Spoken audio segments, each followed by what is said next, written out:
মুক্তিযুদ্ধের চেতনা মানে আওয়ামী লীগ যে চেতনার প্রকাশ ঘটিয়েছিল, আওয়ামী লীগ যে চেতনার চর্চা করেছিল, যেই চেতনার এখন কোনো অস্তিত্ব নেই, সেটাই মুক্তিযুদ্ধের চেতনা।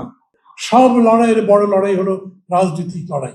দুই হাত প্রসারিত করে বন্দুকের সামনে দাঁড়িয়ে আহ্বান করে মৃত্যুকে বুকের মধ্যে নেওয়ার ইতিহাস পৃথিবীতে একটা দুটোর বেশি নাই, বোধহয় কোনোটাই নাই।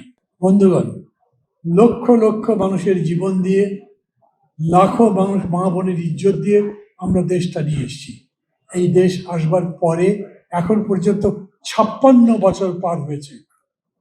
এটাই হচ্ছে সত্যি। এখন পর্যন্ত মুক্তিযুদ্ধের ইতিহাস নিয়ে আমাদের মধ্যে ঝগড়াঝাটির মীমাংসা হচ্ছে না। আমাদের এক একজন এক একভাবে বুঝি, আমাদের এক একজন এক এক রকম করে বুঝি, এক একজন এক একভাবে আগামী দিনের স্বপ্ন দেখি। আজ মুক্তিযুদ্ধের চেতনা মানে কি? কেউ বলে মুক্তিযুদ্ধের চেতনা মানে আওয়ামী লীগ যে চেতনার প্রকাশ ঘটিয়েছিল, আওয়ামী লীগ যে চেতনার চর্চা করেছিল, যেই চেতনার এখন কোনো অস্তিত্ব নেই, সেটাই মুক্তিযুদ্ধের চেতনা। নাকি সত্যি হচ্ছে মুক্তিযুদ্ধের চেতনা মানেই হচ্ছে মুক্তির চেতনা। মানুষ যতদিন জীবিত আছে, মানুষ প্রতিনিয়ত লড়াই করে। এই মানুষ একসময় বনে জঙ্গলে থাকতো, গুহায় থাকতো, কাঁচা মাংস খেত, কাঁচা ফলমূল খেত। সেই মানুষ এখন মঙ্গল গ্রহের কাছাকাছি পৌঁছেছে। এই পুরা যাত্রাটা তো তার সংগ্রামের মধ্যেই। সে সংগ্রাম করতে করতে এখন চাঁদ তো বিজয় করে ফেলেছে। এই মানুষ, বাংলাদেশের মানুষ, আজ নিজেদের জীবনকে জয় করতে পারবে না, একটা ভালো জীবন পেতে পারবে না, এটা তো হতে পারে না। অতএব এই জন্যই লড়াইটা সর্বতভাবে সেই জায়গায় নেওয়ার চেষ্টা করতে হবে। আর সবাই মানেন, সব লড়াইয়ের বড় লড়াই হলো রাজনৈতিক লড়াই। এই দেশ কোন পথে চলবে সেই নির্দেশনা কে দেয়? রাজনৈতিক নেতৃত্ব তো। এই দেশে কারা শাসন করবে সেটা রায় কে দেয়? জনগণ তো, একটা ভোটের মাধ্যমে, যেটা অন্যতম একটা রাজনৈতিক প্রক্রিয়া। এই জন্য বলা হয় রাজনীতি হচ্ছে সমাজের কর্ণধার, রাজনীতি হচ্ছে সমাজের পরিচালক। তাই আজকে নিজেরা ঠিক করে আমাদের বর্তমান সময়ে মন্টু ভাইয়ের কথা স্মরণ করে আমাদের রাজনীতি কি হওয়া দরকার। নন ইনভার্টার এসির দামে ঘরে আনুন বিদ্যুৎ সাশ্রয়ী ইনভার্টার এসি। এখন 1.5 ton my one inverter AC মাত্র 48,900 টাকা পাওয়া যাচ্ছে মিনিস্টার শোরুমে।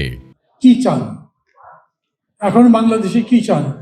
15 বছর ধরে লড়াই করেছেন, রক্ত দিয়েছেন, জীবন দিয়েছেন, একটা ইতিহাস তৈরি করেছে আবু সাইদ। এইরকম করে অকুত ভয় দুই হাত প্রসারিত করে বন্দুকের সামনে দাঁড়িয়ে আহ্বান করে মৃত্যুকে বুকের মধ্যে নেওয়ার ইতিহাস পৃথিবীতে একটা দুটোর বেশি নাই, বোধহয় কোনোটাই নাই। সেই রকম বড় আন্দোলন করবার পরেও আমাদের দেশের মধ্যে আপনারা যারা এখানে বসে আছেন, তারা একটা সন্তোষজনক অবস্থায় আছেন? তারা মনে করতে পারছেন যে আমরা ভালো আছি, আমরা যে আকাঙ্ক্ষা করেছিলাম, যেই দেশের স্বপ্ন দেখেছিলাম, সেই দেশ হয়েছে? মনে করতে পারছেন? যারা লড়াই করলাম, অনেককে তো পথেও দেখি নাই। সেই সময় লড়াইয়ের ময়দানে সেই সব নেতা বলেন, কর্মী বলেন, সংগঠক বলেন, যাদেরকে টেলিফোন করলে পাওয়া যায়নি, আজ পুরো পাশাটা উল্টে গেছে না? সেই সময় ডক্টর কামাল ছাড়া, অথবা তারও আগে থেকে ডক্টর কামাল, তার দল, তার অনুসারীদের ছাড়া আগামী আন্দোলন যেখানে চলেনি, আজ ডক্টর কামালকে তারা, যারা এই দেশ চালনা করছেন, তারা কতবার স্মরণ করছেন, তারা কতবার মন্টু ভাইকে স্মরণ করছে, তারা কতবার মুক্তিযুদ্ধকে স্মরণ করছে। বরঞ্চ এই হচ্ছে সত্যি, এই হচ্ছে সত্য, এই হচ্ছে সত্যি যে 56 বছর পরে এমন অবস্থা হয়েছে, ওরা পুরো পাশাই উল্টে গেছে।